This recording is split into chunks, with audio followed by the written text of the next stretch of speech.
찬송하리로다 하나님 곧 우리 주 예수 그리스도의 아버지께서 그리스도 안에서 하늘에 속한 모든 신령한 복을 우리에게 주시되 곧 창세전에 그리스도 안에서 우리를 택하사 우리로 사랑 안에서 그 앞에 거룩하고 흠이 없게 하시려고 그 기쁘신 뜻대로 우리를 예정하사 예수 그리스도로 말미암아 자기의 아들들이 되게 하셨으니 이는 그가 사랑하시는 자 안에서 우리에게 거저 주시는 바 그의 은혜의 영광을 찬송하게 하려는 것이라. 우리는 그리스도 안에서 그의 은혜의 풍성함을 따라 그의 피로 말미암아 속량 곧 죄사함을 받았느니라. 내 안에 거하라. 나도 너희 안에 거하리라. 가지가 포도나무에 붙어있지 아니하면 스스로 열매를 맺을 수 없음 같이 너희도 내 안에 있지 아니하면 그러하리라. 나는 포도나무요 너희는 가지라. 그가 내 안에 내가 그 안에 거하면 사람이 열매를 많이 맺나니 나를 떠나서는 너희가 아무것도 할 수 없음이라. 오늘 성경은 말씀하기를 우리는 그리스도 예수 안에 있다라고 말합니다. In Christ. 저와 여러분은 어디 안에 있습니까? 예수 그리스도 안에 있습니다. 여러분, 우리가 참 이런 말 많이 하죠. 그리스도 안에 있다. 우리 모두는 그리스도 안에 있습니다. 여러분, 그리스도 안에 있다라는 말의 구체적 의미를 여러분 아세요? 그리스도 안에 있으면 어떤 은혜와 어떤 복이 있을까? 나는 오늘도 그리스도 안에서 살아가는데 그리스도 안에 있다라는 말의 진정한 의미가 뭘까? 제가 이런 얘기를 드리면서 그리스도 안에 있다라는 것의 개념을 설명해 드릴게요. 미국의 어떤 고등학교에서 평강이라는 주제로 그림 컨테스트를 열었습니다. 여러분, 제가 여러분들에게 평강이라는 주제로 그림을 그려보세요. 그러면 여러분 어떤 그림 그리시겠어요? 어떤 그림을 그리면 그것이 가장 평강의 이미지를 나타내겠습니까? 결국 2장의 후보가 대상에 올랐다고 합니다. 그 한 장의 평강의 사진은 뭐냐면 그림 같은 초원 위에 그림 같은 집, 아주 편안한 아주 따뜻한 그 집을 그린 것이 이 평강의 대상의 그림으로 하나 뽑혔고요. 또 한 장의 그림은 정반대 의미입니다. 비바람치고 큰 풍랑에 있는 바닷가에 가파른 절벽이 그려져 있는 그 그림이 평강이라는 주제로 또 하나 선정이 됐다고 합니다. 여러분, 두 그림 중에서 여러분 생각하기에는 어떤 그림이 평강이라는 주제에 가장 잘 어울릴 것 같아요? 대답해 보세요. 어떤 그림이 가장 평강에 가까운 그림입니까? 결국 이 두 번째 그림이었어요. 큰 풍랑이 있는 그 바닷가 가파른 절벽의 그림이 이게 평강이다라고 선정이 됐습니다. 근데 그 그림을 자세히 보니까 가파른 절벽 위에 안에 움푹 파인 곳이 있는데 거기에 어미새가 자기 새끼새를 품고 있었고 새끼새는 어미 품 안에서 평안하게 자는 그림이었습니다. 이것이 바로 평강이다. 사랑하는 여러분, 그리스도 안에 있다는 게 뭐냐면 바로 이것입니다. 그리스도 안에 있는 자의 평강이 바로 이런 거라는 겁니다. 여러분, 진정한 평강은요, 아무 어려움이나 문제가 없는 고요한 상태가 평강이 아니에요. 진짜 평강은 거친 파도와 비바람이 몰아침에도 불구하고 어미 품속에 안겨있는 안정감, 그럼에도 불구하고 어미 품에 있기 때문에 아랑곳하지 않고 평안하게 잠들 수 있는 게 이게 평강이라는 것입니다. 사랑하는 여러분, 2025년 새해는 정말 혼란스럽게 새해가 시작되었고 지금도 세상은 시끄럽습니다. 그러나 우리가 예수 그리스도 안에 있을 때 절대 평강이 있게 될 줄로 믿습니다. 이것이 진짜 평강이라는 것이죠. 여러분, 그리스도 안에 있다라는 말은 우리가 많이 들었어요. 자주 성경에서 쓰는 말입니다. 여러분, 그리스도 안에 있다라는 것은 한 가지 뜻입니다. 결국 그리스도 in Christ, 예수 그리스도 안에 있다. 이것은 한 가지 뜻이지만 여러 가지의 의미가 내포될 수 있어요. 우리가 그 그리스도 안에 있다라는 여러 가지 의미를 우리가 하나하나 우리에게 접목하고 우리가 그 의미를 따라 살 때 여러분에게 유익이 될 줄 믿습니다. In Christ, 그리스도 안에 있다라는 첫 번째 의미는 뭐냐면 이것은 접붙임, 즉 연합을 의미하는 것입니다.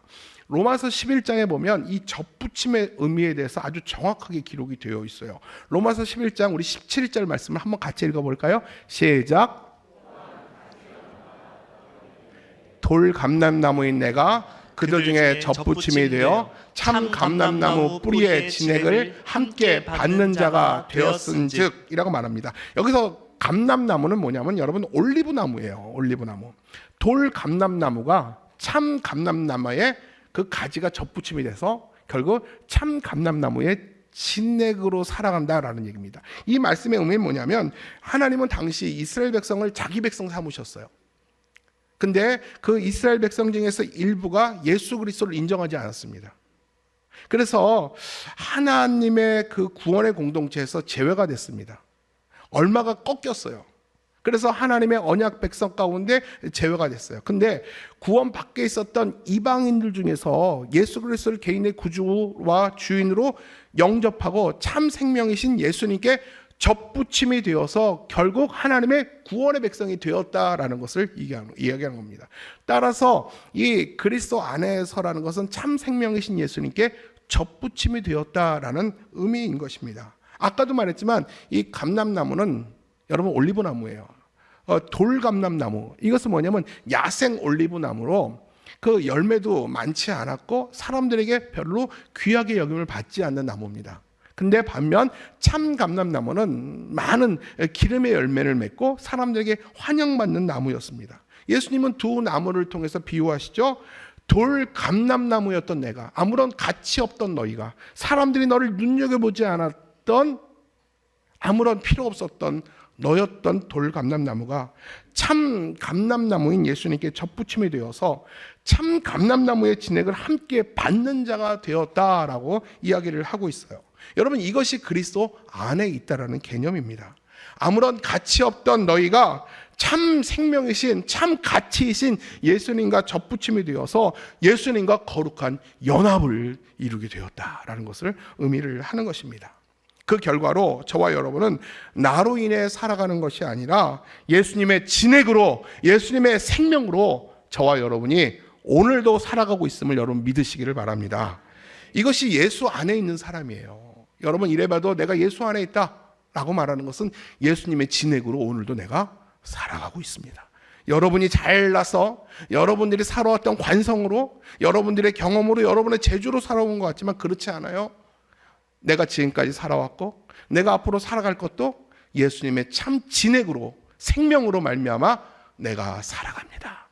이 고백이 우리에게 필요하다라는 것이죠. 그래서 예수 그리스도 안에 있다라는 것은요, 또 다른 말로 하면 우리는 구원받은 백성이라는 거예요. 구원받은 백성. 여러분, 구원받았다고 하는 게 뭘까요? 다시 한번 정리해 볼게요. 여러분, 구원받았다고 하는 것은 단지 내가 죄 사함 받고 사망에서 생명으로 옮겨진 완료된 상태. 나는 이제 예수님으로 인해서 구원받았습니다. 나는 이제 완료된 상태입니다. 그게 아니에요. 완료된 상태가 아니라 오히려 진행 상태입니다. 나는 지금도 예수님과 연합되어 있기 때문에 그분의 진액인 생명이 계속해서 내 안에 흘러 들어오고 있습니다. 이것이 구원받은 거예요. 여러분은 지금도 예수님의 생명이 여러분 안에 지금도 흘러 들어오고 계십니다. 믿으십니까? 그래서 나는 예수님의 진액으로 말미암아 나는 지금 멈춘 게 아니라, 성장이 멈춘 게 아니라 지금도 계속 예수님의 진액 때문에 나는 성장하고 있다라는 것입니다. 따라서 그리스도 안에 있는 자는 그분과 연합되었기 때문에 저와 여러분은 새로운 존재가 되었습니다. 아멘입니까? 그리고 날마다 예수님 때문에 새로운 존재가 되어가고 있는 것입니다. 그리고 지금도 그분의 진액 때문에 우리는 엄청나게 성장하고 있고 우리는 예수님께 자라가고 있음이 저와 여러분의 모습이라는 것입니다. 이게 그리스도 안에 있는 거예요. 이게 구원받은 자의 모습이라는 것이죠. 바울은 자신을 향해서 나는 그리스도 안에 있다라고 말합니다. 그리고 성경은 모든 믿는 자에게 여러분들은 그리스도 안에 있는 자입니다. 바로 여러분은 예수님의 진액으로 살아가는 자들입니다. 여러분은 예수님의 진액으로 오늘도 성장하고 있는 자입니다. 예수님을 떨어져서는 아무것도 할 수 없는 자가 여러분입니다 라는 것을 오늘 성경에서는 의미하고 있는 것이죠. 여러분, 우리가 흔히 안에 있다, 그리스도 안에 있다, 이 안에 있다, 인이라는 개념을 우리가 공간적인 개념으로 많이 쓰죠. 예를 들어서 물건이 집 안에 있습니다. 내가 집에 두고 왔습니다. 집 안에 있습니다. 예를 들어서 자동차 키가 내 가방 안에 있습니다. 이 공간적 개념으로 우리가 안에라는 말을 씁니다. 근데 하나님과 우리의 관계, 우리가 그리스도 안에 있습니다 할 때 그 안에라는 개념을 좀 더 정확하게 의미를 알기 위해서는 이런 공간적 개념만은 아니라는 것이죠. 다른 개념의 그 그리스도 안에라는 개념이 있다는 거예요. 그게 뭐냐면 우리가 한번 요한복음 15장 4절 말씀 한번 읽어볼게요. 시작. 내 안에 거하라. 나도 너희 안에 거하리라. 가지가 포도나무에 붙어 있지 아니하면 스스로 열매를 맺을 수 없음 같이 너희도 내 안에 있지 아니하면 그러하리라. 여러분 이것이 두 번째 의미예요. 두 번째, 내 안에 있다라는 두 번째 개념이에요. 무슨 말인지 알겠어요? 내가 그리스도 안에 있고 그리스도가 내 안에 계시다. 이것은 뭐냐면 상호 관계 안에 있다라는 거예요. 예수님과 우리는 서로 유기적 관계 안에 있어요. 유기적 관계 안에 있다라는 말이 바로 그리스도 안에 있다라는 것입니다. 여러분 구체적으로 하나님과 나는 상호 관계, 유기적 관계 안에 있는데 어떤 관계일까? 구체적으로 두 가지입니다. 하나는 생명적 관계예요. 우리와 예수님은 생명이 연결되어 있는 관계입니다. 여러분 예수님은 포도나무라고 그랬어요. 예수님은 나무예요. 그러면 예수님은 생명의 근원이세요. 뿌리로부터 진액이 올라와서 그 나무가 유지되지 않습니까? 그리고 예수님이 포도나무라면 우리는 그 나무의 가지라고 그랬습니다. 그럼 여러분 가지가 살기 위해서는 어떻게 해야 됩니까? 당연하죠. 나무에 붙어 있어야죠. 나무가 뿌리로부터 올라오는 진액을 가지가 먹을 때 가지가 살아남을 수 있고 가지 끝에 열매도 맺힐 수 있는 겁니다. 그렇기 때문에 가지된 성도와 나무된 예수 그리스도는 생명으로 연결되어 있다는 거예요. 그래서 예수님과 우리의 관계는 생명적 관계입니다. 그래서 우리가 신앙이란 무엇이냐? 단순히 머리로 예수님을 아는 게 신앙이 아니에요. 신앙은 교회를 나오는 게 신앙생활이 아니에요. 진짜 신앙은 뭐냐면 실제로 예수님과 생명이 연결되어 있어야 돼요. 이게 진짜 신앙생활이에요. 예수님과 떨어지면 살 수 없는 게 신앙이에요. 예수님과 떨어져도 내가 얼마든지 신앙생활한다? 그것은 가짜예요. 우리는 가지라니까요. 예수님은 포도나무라니까요. 가지가 아무리 튼실해도 아무리 잘나고 아무리 좋은 품종의 포도를 맺어도 나무에 붙어있지 않으면 그 가지는 말짱 도루묵 꽝입니다. 이게 나무와 가지의 관계라는 것이죠. 그래서 우리는 예수님과 생명적 유기적 관계에 있어요. 또 하나는 우리는 예수님에 대해서 의존적 존재라는 것이죠. 비슷한 의미도 있을 수 있지만 가지는 스스로 열매를 맺을 수 없어요. 가지가 스스로 성장할 수도 없어요. 오직 포도나무에 붙어 있을 때만 열매를 맺을 수 있습니다. 여러분 우리도 마찬가지예요. 우리의 경험과 재주로 우리가 신앙이 성숙해지는 거 아니에요. 삶의 열매를 거두는 게 아니에요. 오직 철저히 예수님께 의존해야 돼요. 예수님께 붙어 있어야 돼요. 예수님의 진액이 계속 공급돼야지만 그 진액을 먹고 우리가 최상품의 포도를 내는 것입니다. 그래서 우리는 예수님과 상호적 관계 안에 있어요. 유기적 관계 안에 있어요. 그래서 우리는 예수님을 의지하고 포도나무인 예수님은 우리의 가지를 통해서 열매를 거두시는 거예요. 여러분 이게 서로의 관계 아닙니까? 그래서 바울이 뭐라고 고백하냐면 내게 능력 주시는 자 안에서 내가 모든 것을 할 수 있습니다. 내게 능력 주시는 자 안에서 내가 모든 것을 할 수 있습니다. 이 말의 반대적 의미가 뭘까요? 예수님이 내게 능력 주지 않으면 나는 아무것도 할 수 없습니다. You are everything. 주님은 전부인데 I am nothing. 나는 아무것도 아닙니다. 여러분 이것이 성도의 하나님 앞에서 진정한 고백 아닙니까? 여러분 하나님 앞에서 뭔가 된 것 같아요? 하나님 없이도 여러분 얼마든지 살아올 수 있을 것 같아요? 지금 내가 지금까지 살아왔던 관상의 법칙을 따라서 지금 하나님이 나 도와주지 않아도 내가 얼마든지 살 수 있을 것 같아요? 절대 그렇지 않아요. 우리가 2025년 새해 하나님께서 주시는 복을 누리기를 원한다면 우리가 하나님 앞에 한결같은 이 고백이 필요합니다. 하나님이 내게 능력 주지 아니하시면, 하나님이 내게 은혜 주지 아니하시면 나는 아무것도 아닙니다. 여러분 그 고백이 하나님이 우리에게 은혜 주실 줄 믿습니다. 여러분 우리는 스스로의 힘으로 살아가는 존재가 아니에요. 오늘도 그리스도께서 계속해서 공급하시는 그 진액으로 말미암아, 그 생명으로 말미암아 오늘도 살아가는 존재일 줄 믿습니다. 그렇기 때문에 우리가 그리스도 안에 있다라는 것은 여러분 이것은 신비예요. 이것은 축복입니다. 모든 사람이 그리스도 안에 있는 거 아니거든요. 저와 여러분 하나님께서 특별히 하나님이 여러분을 만세전에 아시고 기억하여 주시고 하나님 안에 그리스도 안에 있게 하셨어요. 그래서 하나님과 생명의 연합을 이루었어요. 이것이 축복인 줄 믿습니다. 우리 한번 정리해 볼게요. 제가 많은 이야기를 했기 때문에 근데 정리하면 아주 간단해요. 자, 그리스도 안에 있다는 것의 두 가지 의미 화면을 통해서 한번 정리해 볼게요. 우리 한번 같이 따라 읽어볼까요? 같이 읽어볼게요. 시작. 예수님의 생명과 두 가지 의미. 아니야. 자, 은종 목사님 잘 읽었는데 자, 첫 번째 두 번째면 시작. 예수님의 생명과 접붙임을 받아서 주님과 연합되었다. 아멘. 두 번째, 우리는 예수님과 생명적 관계 안에 있고 철저히 주님께 의존 존재이다. 자, 정리가 되시죠? 자, 그렇다면 여러분, 하나님은 그리스도 안에 있는 자에게 복을 주신다고 그랬어요.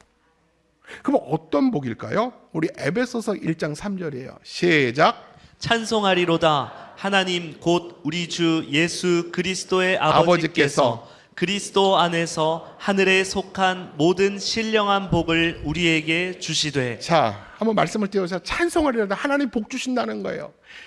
예수 그리스도 아버지께서, 아버지라면 자녀에게 주시는 복 아니겠습니까? 자녀에게 아버지께서 복을 주신데 그리스도 안에서 하늘에 속한 모든 신령한 복, 그리스도 안에서 하늘에 속한 모든 신령한 복을 자녀에게 주시겠다라는 거예요. 여러분, 근데 여기서 잘 보시니까 하나님이 주시는 신령한 복은 신분과 연관되어 있어요. 아무에게나 주시는 게 아니라 아버지가 주는, 자녀에게 주는 복이라는 것이죠. 그래서 여러분, 우리 에베소서 1장 4절 5절을 한번 눈여겨보세요. 여러분, 저 얼굴만 보지 마시고 성경을 펼쳐놓다면 에베소서 1장 4절 5절을 한번 눈여겨보세요. 자, 누구에게, 어떤 자에게 하나님이 복을 주시냐 하면 창세전에 택하셔서 자기 아들을 삼은 자에게 하나님이 복 주신다고 그랬어요. 다시 말할게요. 창세전에 택하셔서 자신의 아들을 삼은 자에게 하나님이 하늘의 신령한 복을 주신다고 그랬습니다. 하나님이 창세전에 우리를 예지예정 아시고 하나님의 자녀로 삼아 주셨습니다. 믿습니까, 여러분?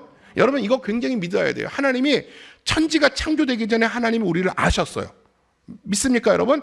우리를 예지 아시고 예정 정하셨어요. 그래서 하나님의 풍성한 은혜에 따라 하나님의 자녀로 오늘 저와 여러분을 불러주셨습니다. 맞죠, 여러분? 그래서 우리의 가문을 죄의 가문에서 의의 가문으로 하나님이 바꿔주셨어요. 죄로 인해 죽었던 우리들을 예수 그리스도의 한량없는 속량의 은혜로 우리를 다시 살려주셨어요. 그래서 하나님의 자녀 삼아 주셨습니다. 그 자녀에게 하나님이 하늘에 속한 신령한 복을 아버지께서 주신다고 말합니다. 누구에게? 그리스도 안에 있는 자에게. 누구에게? 그리스도의 진액을 오늘도 공급받는 자에게 하나님은 계속해서 신령한 복을 주신다고 말씀합니다. 그런데 바울은 이렇게 말해요. 덧붙이기를, 이 모든 은혜는 어디로부터 오느냐? 십자가의 은혜로부터 온다는 거예요. 우리 7절 말씀이에요. 7절 말씀 시작.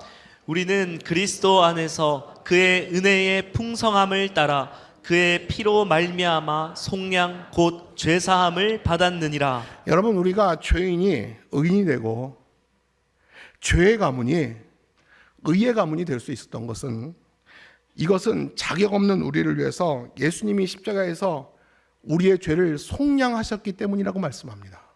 예수님의 그 은혜가 있었기 때문에, 십자가의 은혜가 있었기 때문에 우리의 죄를 주님께서 속량하셨기에 우리가 하나님의 자녀가 됐고, 하나님의 자녀가 됐기 때문에 하나님이 주시는 복을 누릴 수 있다라고 말씀을 합니다.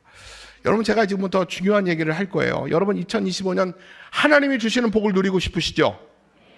하나님이 주시는 복은 그림자가 없어요. 후회가 없어요. 하나님이 주시는 복은 영원한 지속적인 복일 줄로 믿습니다. 하나님이 주신 복을 누리기 위해서는 여러분 적어도 3가지는 꼭 기억하고 사십시오. 그 첫 번째가 뭐냐면, 올해 나는 예수님과 연합되었다. 한번 따라합니다. 나는 예수님과 연합되었습니다. 그리고 두 번째는 뭐냐면, 나는 예수님께 대하여 절대적인 의존 관계에 있습니다. 자, 따라합니다. 나는 예수님께 대하여 절대적 의존적인 관계 안에 있습니다. 우리는 무조건 의존적인 관계에 있어요. 이걸 기억하셔야 돼요. 세 번째는 뭐냐면, 나와 내 집이 그리스도 안에 있다는 것이 감사고 축복인지를 여러분 기억하시기 바랍니다. 한번 따라합니다. 나와 내 집이 그리스도 안에 있음이 감사고 축복입니다. 여러분, 이번 특세 동안에 정말 많은 성도들이 왔어요. 우리 강사들이 오면 놀라는 게, 이 새벽에 왜 이렇게 많이 모이냐? 우린 다 논뷰 아닙니까? 논뷰. 뭐 정말 논뷰잖아. 이 시골 교회 정말 어떻게 이렇게 많이 모이냐? 믿지 못하겠다. 대부분의 강사들이 그래요. 저는 근데 여러분, 특세를 통해서 어떤 가정을 볼 때 제가 마음에 은혜가 되냐 하면, 그 아이들 깨워서 자녀들이 가족과 함께 예배를 드리는 그 가정이 저는 정말 보기에 너무나도 아름다워요. 부족한 사람 눈에 볼 때도 그렇게 아름다운데 하나님이 보실 때 얼마나 감동이 될까요? 우리 아이들은 밥 먹는 것보다 잠자는 걸 더 좋아하는 애들이에요. 근데 그 아이들을 새벽 4시부터 3시부터 깨워서 같이 이 자리에 와서 말씀을 듣든 안 듣든 여기서 잠을 자든 뭐 하든 그래도 예배 자리에 함께 나와서 그 부모의 손을 붙들고 같이 예배당을 들어가고 나가는 게 여러분 이것이 얼마나 큰 축복이고 은혜인지 모릅니다. 이게 당연한 것 같아요? 여러분 절대 당연한 거 아닙니다. 하나님의 은혜인 줄 믿습니다. 여러분 우리 가문이 죄됐던 죄악으로 물든 우리의 죄된 가문이 하나님의 의로 십자가의 은혜로 의의 가문이 된 것이 이것이 축복이고 우리 자녀들이 그리스도 안에 있다는 것이 이것이 굉장한 하나님께 감사일 줄로 믿습니다. 이것이 당연한 게 아니에요. 뭐라고요? 감사해요. 여러분 이 세 가지 기억하세요. 다시요. 내가 주님과 연합되어 있습니다. 나는 예수님께 대해서 절대적인 의존관계에 있습니다. 나는 우리 가문과 나는 예수님 안에 있음이 감사고 축복입니다. 이 세 가지를 여러분 평생 기억하시기 바랍니다. 그렇다면 마지막으로 우리가 그리스도 안에서 계속 제공되는 그 진액을 계속 받기 위해서는 우리가 구체적으로 어떻게 살아야 될까요? 우리가 상호적 관계에 있잖아요. 하나님만 아무리 은혜를 주신다고 해도 우리가 마음을 열지 않으면 우리가 받을 수가 없죠. 여러분 아무리 많은 비가 와고 아무리 많은 장마가 와도 이 뚜껑이 꽉 닫혀 있는 통 안에 절대 물이 한 방울도 들어가지 못해요. 하나님은 계속해서 우리에게 사랑하는 자녀들에게 계속 생명의 진액을 공급하고 싶어 해요. 근데 우리가 어떻게 하면 그 생명의 진액을 120% 받을 수 있을까요? 저는 이 5가지 짧게 구체적인 이야기를 말씀을 드리고 말씀을 마칠까 합니다. 첫 번째로 우리는 하나님 말씀에 깊이 뿌리를 내려야 합니다. 같이 한번 읽어볼까요? 시작. 하나님의 말씀에 깊이 뿌리를 내려야 합니다. 15장 7절 말씀입니다. 시작. 너희가 내 안에 거하고 내 말이 너희 안에 거하면 너희가 내 안에 거하고 내 말이 너희 안에 거하면 내 말이 너희 안에 거하면 많은 열매를 맺는다. 내 말이 뭘까요? 하나님의 말씀이에요. 여러분 하나님의 그 진액을 계속해서 공급받고 싶다면 말씀을 읽고 듣고 묵상하셔야 돼요. 여러분 이 작업이 꼭 필요합니다. 우리는 기록된 말씀을 통해서 하나님의 음성을 듣고 그 음성을 통해서 우리는 하나님의 뜻을 깨닫습니다. 여러분 성령은 항상 하나님 말씀과 함께 오는 거예요. 여러분 꼭 기억하십시오. 그래서 우리는 계속해서 더 깊은 말씀을 대해야 됩니다. 그래서 우리는 일주일에 한 번 이렇게 이 말씀도 중요하지만 우리는 다락방에서 훈련의 자리에서 더 깊은 말씀을 만나야 돼요. 그 더 깊은 말씀을 사모해야 돼요. 그래서 그 말씀이 내 삶에 뿌리를 내리도록 그래서 그 말씀이 깊은 내 삶의 근간이 되도록 그 말씀이 내 안에 계속해서 말씀을 담아야 된다는 것입니다. 그리고 여러분 말씀을 들었다면 더 중요한 게 뭐냐면 듣는 게 중요한 게 아니에요. 들어서 머리만 큰 거 아무 의미 없어요. 말씀을 들었다면 순종해야 돼요. 그렇게 한번 살아내 보셔야 돼요. 여러분 이게 정말 중요해요. 그렇게 사는 게 힘들지라도 그래도 실패할지라도 그렇게 한번 살아내 보세요. 괜찮아요. 넘어질지라도 흉내도 못 낼지라도 그렇게 한번 살려고 몸부림 쳐보세요. 여러분 그것이 말씀이 내 삶에 뿌리를 내리는 일이에요. 우리가 말씀을 듣고 말씀을 순종함으로써 주님이 내 안에서 역사하도록 우리를 허용하라는 거예요. 주님께 드리라는 거예요. 우리가 진액을 먹고 그 말씀의 가지 가운데 하나님이 열매를 맺을 수 있도록 그 가지를 하나님께 드리라는 거예요. 하나님이 일하실 수 있도록. 두 번째는 뭐냐면 기도를 통해서 예수님과 친밀한 교제를 나눠야 합니다. 한번 같이 읽습니다. 시작. 둘째, 기도를 통해 예수님과 친밀한 교제를 나눠야 합니다. 목사님 둘째는 안 읽어도 돼요. 저분이 처음으로 하셔가지고 아주 익숙하지 않아요. 여러분 우리는 규칙적인 기도 생활이 필요해요. 매일 누구에게도 방해받지 않는 골방의 기도가 필요해요. 골방 기도. 여러분 이 골방이라는 게 장수적 개념만이 아니에요. 시간적 개념이기도 해요. 누구에게도 방해받지 않는, 핸드폰에도 가족들에게도 방해받지 않는 나와 하나님, 하나님과 나만 생각할 수 있는, 기도할 수 있는, 만날 수 있는 그 골방이 우리에게는 꼭 필요하다는 겁니다. 우리의 영성은 골방에서 만들어져요. 여러분 골방 있어요? 하나님과 여러분과 은밀히 만나는, 매일 규칙적으로 만나는 그 골방이 여러분 있냐라는 것입니다. 여러분 기도는 우리가 잘못 알고 있어요. 우리의 필요를 요청하는 것이 기도라고 생각합니다. 그러니까 우리가 필요가 없으니까 하나님께 기도를 안 하는 거예요. 반대로 필요한 게 많으면 그때부터 간절히 기도합니다. 그리고 피로가 채워지면 다시 하나님 앞에 소위 쌩깝니다. 기도를 잃어버리죠. 그리고 또 필요하면 주여 내가 주님께 나와 싸우니. 여러분 이게 기도가 되어서는 안 돼요. 기도는 사랑하는 사람과 매일 만나는 교제예요. 기도는 하나님과 깊은 사귐이에요. 하나님과 친밀한 것이 기도예요. 기도를 통해서 하나님과 친밀해지는 거예요. 여러분 자꾸 만나면 만날수록 할 말이 많아져요. 저도 굉장히 낯을 가리는 사람이에요. 여러분 저 그렇게 보이세요? 안 보이세요? 사람들이 많이 오해하는 게 목사님은 굉장히 낯을 안 가린다 하는데 저는 굉장히 진짜 생각 이상으로 낯을 가리는 사람이에요. 그래서 가뜩이나 여러분과 교제가 없으면 제가 무슨 말을 어떻게 해야 될지 몰라요. 근데 매일 만나는 사람한테는 제가 하고 싶은 말도 많고 듣고 싶은 말도 많고 질문할 것도 많아요. 여러분 하나님과 우리 관계도 마찬가지예요. 너 오랜만이다. 너 이름 뭐더라? 아 그래 너 교회 다녔지? 여러분 그렇게 하나님이 나를 알면 안 돼요. 기도로 골방에서 매일매일 하나님과 주여, 저는 예배 나올 때마다 제일 먼저 드리는 기도가 뭔지 알아요? 주여 저 나왔습니다. 이게 제일 먼저 제가 주님 앞에 드리는 기도예요. 주님 저 왔습니다. 주님 저 아시죠? 그리고 저는 많은 기도가 있으면 제가 주여 주님 아시지요? 주님 아시지요? 그것만 해도 내 기도가 다 되는 것 같아요. 주님과 저는 친밀한 관계가 유지되어 있기 때문에 굳이 말하지 않아도 하나님은 나를 다 아시는 것 같아요.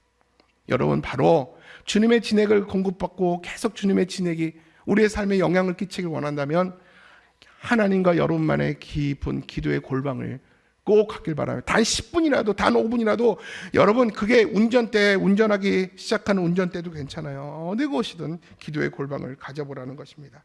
자, 셋째 우리 같이 읽습니다. 시작. 성령의 인도하심을 따라 살아보는 것입니다. 우리 요한복음 15장 5절이에요. 시작. 나는 포도나무요 너희는 가지라.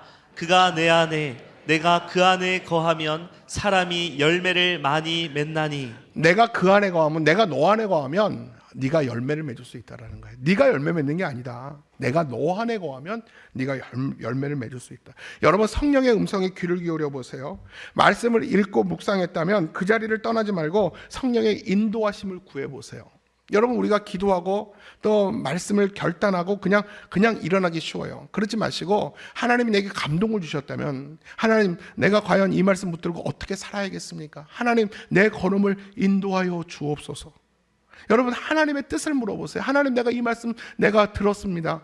하나님 내가 어떻게 결단해야겠습니까? 하나님의 뜻을 물어보라는 거예요. 하나님의 인도하심을 구해보라는 겁니다. 그리고 여러분 결국 우리의 신앙의 목표는 예수님 닮는 거예요. 여러분 내 신앙의 목표가 천당 가는 거 아니에요. 이미 저와 여러분은 예수님을 믿었기 때문에 이미 천국을 복으로 주셨어요. 맞습니까 여러분? 이미 천국이 우리 안에 있어요. 우린 천국 백성이에요. 그러면 우리가 계속 예수를 믿고 훈련해야 되는 이유가 뭐냐면 예수님까지 자라야 돼요. 예수님을 닮아가는 게 우리의 신앙의 목표예요. 그래서 우리가 조용한 가운데 하나님의 인도하심을 따라 주님 내 안에 예수님의 성품인 성령의 9가지 열매가 맺히게 하여 주옵소서.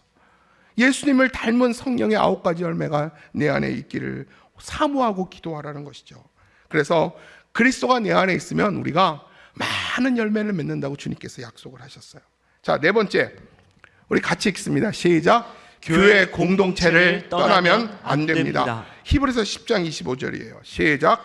모이기를 패하는 어떤 사람들의 습관과 같이 하지 말고 오직 권하여 그날이 가까움을 볼수록 더욱 그리하자. 여러분 예배의 자리에 꾸준히 나오셔야 돼요. 무슨 일이 있어도 예배가 내 삶의 최고가 되어야 할 줄 믿습니다. 여러분 예배의 자세가 여러분의 신앙입니다. 성도들 간에 믿음의 연대를 이루어야 합니다. 여러분 믿음의 스크럼을 짜야 돼요. 믿음의 동역자들까지 흩어지면 안 돼요. 아무리 어려워도 믿음의 동역자, 믿음의 공동체 안에 주의 몸된 교회 안에 머물러 있어야 됩니다. 영적으로 흩어지거나 따로 놀면 사탄의 공격 대상이 됩니다. 항상 모이기에 힘쓰시길 바랍니다. 제가 동물의 왕국 얘기를 많이 하죠. 사자들의 가족들이 그 물대소를 막 추격할 때 여러분 그 수많은 몇백 마리의 물대소가 그들의 사냥의 타켓이 아니에요. 이리 몰고 저리 몰 때 결국은 한 마리가 유격되거나 따로 떨어지면 그 한 마리를 향해서 다 같이 공격해서 물어뜯습니다. 여러분 공동체 안에서 떨어지면 끝장입니다. 이 마지막 때에 무슨 일이 있어도 교회 공동체 안에 있어야 돼요. 하나님은 교회 공동체를 지키시고 교회 공동체를 사랑하세요. 무슨 일이 있어도 교회 공동체를 벗어나면 안 돼요. 사탄의 밥이 됩니다. 특별히 여러분 교회 생활, 신앙생활 하면서 절대로 사람에게 시험 들지 마세요. 여러분, 내가 50 먹고 60 먹고 교회에 처음 나왔어요. 50년 동안 다른 환경과 다른 배경 속에서, 다른 경험 속에서 사는 사람과 어떻게 똑같은 마음을 갖겠습니까? 같은 것이 기적이죠. 절대 같을 수가 없어요. 다 달라요. 틀리기도 하고 다르기도 합니다. 여러분, 그런 사람 때문에 내가 시험 들어서 이천신화교회 나오기 싫다면 여러분, 결국은 나만 손해예요. 그렇게 이 공동체에서 떨어져 나가면 여러분, 밖에서 내 마음을 이해하고 나를 알아줄 사람이 있을 것 같아요? 그렇지 않아요. 여러분, 교회 공동체 밖에 나가면 사탄 원수가 기다리고 있어요. 이럴 때처럼 우리에게 달려듭니다. 그렇기 때문에 항상 우리의 신앙의 중심은 교회 중심이어야 할 줄 믿습니다. 그래서 칼빈이 뭐라고 그랬냐면, 교회는 어머니의 품과 같다라고 그랬어요. 여러분, 교회는 엄마 품이에요. 이천신화교회는 여러분의 엄마의 품입니다. 무슨 일이 있어도 엄마 품을 벗어나면 안 돼요. 엄마 품에 늘 있는 저와 여러분 되시길 바랍니다. 마지막 5번째로 사랑과 선행을 실천하며 열매를 맺는 것입니다. 한번 다 같이 따라 읽습니다. 시작. 사랑과 선행을 실천하며 열매 맺는 것입니다. 요한일서 3장 18절이에요. 시작. 자녀들아, 우리가 말과 혀로만 사랑하지 말고 행함과 진실함으로 하자. 여러분, 사랑은 말과 혀로만 하는 게 아니죠. 사랑은 행동으로 실천되어야 합니다. 예수님의 실천의 사랑의 실천 목표는 내 이웃을 내 몸과 같이 사랑하라. 형제를 위해서 죽으면 이보다 더 큰 사랑이 없다 그랬습니다. 예수님이 우리에게 원하는 그 사랑의 수준은요, 우리가 가지고 있는 것 중에서 남은 것들을 나누고 베푸는 게 사랑이 아니라고 말합니다. 예수님이 우리에게 원하는 사랑은 내가 십자가에서 너에게 내 몸을 주신 것 같이 내 형제를 위해서 네가 생명을 버리는 것, 이웃을 내 몸같이 사랑하는 것. 결국 예수님이 우리에게 원하는 사랑의 수준은요, 이웃을 내 몸같이 사랑하는 것입니다. 예수님의 사랑은 단순한 감정이 아니에요. 그냥 치근히 여기고 그냥 동정해주는 사랑이 아닙니다. 여러분, 이건 누구나 다 할 수 있어요. 내 가족을 사랑하는 거, 내 혈육을 사랑하는 거, 그게 사랑이 아니에요. 그건 동물적 본능이죠. 내가 진짜 사랑이라고 말하면 나와 상관없는, 이방인일지라도, 나와 상관없는 유대인일지라도, 내가 해를 당할다 할지라도 내 몸같이 그를 아무런 조건 없이, 이유 없이 내 마음에 부담이 있고 그를 긍휼히 여기는 마음이 있어서 내 삶이 행하게 되는 것. 이것이 행동으로 향한 실천이 바로 주님께서 우리에게 보이시는 사랑이라는 것입니다. 그래서 2025년 주님께서 우리 교회에게 너도 이와 같이 하라, 이 교회의 표를 따라서 여러분의 사랑과 선행이 마중물이 되어서 주의 사랑을 실천하는 그리스도 안에 있는 자답게 살아가는 저와 여러분 되시기 바랍니다. 여러분, 저와 여러분의 사랑과 희생과 헌신은요, 아주 조금이에요. 우리는 전부라고 여기지만 하나님이 하시는 일에 있어서는 아주 조금일 거예요. 근데 조금이지만 마중물 아십니까? 우리가 조금이지만 이거 뭐라 그러죠? 펌프. 그 펌프 안에 우리가 마중물이지만 조그만 물을 담았을 때 그 많은 근원의 샘이 솟아나게 될 줄 믿습니다. 저와 여러분의 오늘 사랑과 섬김이 그런 마중물 역할, 이것이 그리스도 안에 있는 자의 마땅한 모습이라는 것입니다. 말씀을 정리합니다. 내 안에 거하라, 나도 너희 안에 거하리라. 내 안에 거하라, 나도 너희 안에 거하리라. 여러분, 저와 여러분은 그리스도 안에 있는 자들입니다. 맞죠? 또한 저와 여러분 그리스도와 접붙임이 되어서 연합된 자들입니다. 그리고 저와 여러분은 주님의 은혜가 없이는 단 한순간도 살 수 없는 주님께 대한 철저한 의존적인 존재입니다. 그렇기 때문에 우리는 주님을 따라서 아무것도 할 수 없기 때문에 2025년 한 해 하나님 앞에 강한 척하지 마세요. 내가 하나님 강한 자입니다 이렇게 기도하지 마시고, 하나님, 나는 약한 자고 무능한 자입니다. 나는 아무것도 아닌 자입니다.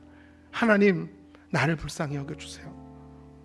하나님의 은혜가 없이는 나는 살 수 없는 연약한 존재입니다. 오늘도 나를 불쌍히 여겨주시고, 내 아내를 불쌍히 여겨주시고, 우리 자녀들을 불쌍히 여겨주시고, 특별히 우리 조국 대한민국을 주여 불쌍히 여겨주세요. 하나님의 은혜와 공유를 구하는 것이 2025년 새해를 하나님의 축복으로 여는 복된 한 해가 될 줄 믿습니다. 올 한 해 하나님께 딱 붙어야 돼요. 예수님께 무슨 일이 있어도 떨어지면 안 됩니다. 아무리 밀어내도, 아무리 힘들어도, 고통스러워도 예수님께 꼭 붙들어야 돼요. 내 모든 것을 다 잃어버려도, 내 건강을 잃고 내 물질을 잃고 내 부모 가족을 다 잃어도 예수님을 잃어버리면 안 됩니다. 예수님이 내 생명이기 때문에 그렇습니다. 예수님께 딱 붙어서 참 생명의 진액을 지속적으로 계속해서 공급받으십시오. 계속 공급받으면 언젠간 풍성한 열매를 맺어가는 저와 여러분이 되실 줄 믿습니다. 여러분 꼭 기억하십시오. 나는 주님과 연합된 자입니다. 나는 주님에 대해서 절대적 의존 관계에 있습니다. 하나님, 나와 내 집이 하나님과 연합됐다라는 것이 큰 축복이고 감사합니다. 여러분 이 사실을 꼭 기억하고 올 한 해를 살아갈 때 하나님께서 마르지 않는 축복을 여러분에게 주실 줄 믿습니다.